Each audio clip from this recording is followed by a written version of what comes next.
نساء الشيعة يقمن بجز شعورهن بالموس حزنا على مقتل الحسين الذي استشهد من أكثر من 1400 عام، ومعمم الشيعة يجيزون لهن هذا الفعل عياذا بالله. ولك أن تتخيل أن الشيعي رجع إلى بيته فيجد أم عباس أصبحت عباس، يدخل يجد المرأة قد حلقت شعرها بالموس.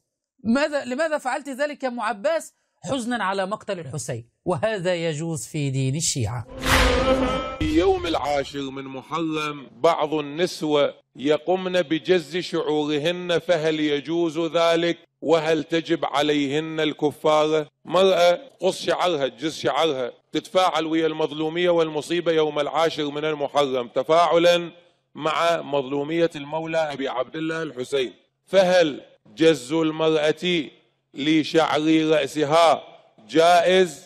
وهل إذا قامت المرأة، لو قامت المرأة بذلك الفعل بذلك الجز، يجب عليها أن تقوم بدفع الكفارة لأنها قامت بجز شعرها في مظلومية الحسين أم لا؟ الجواب يجوز ولا كفارة عليهن، يجوز ولا كفارة عليهن.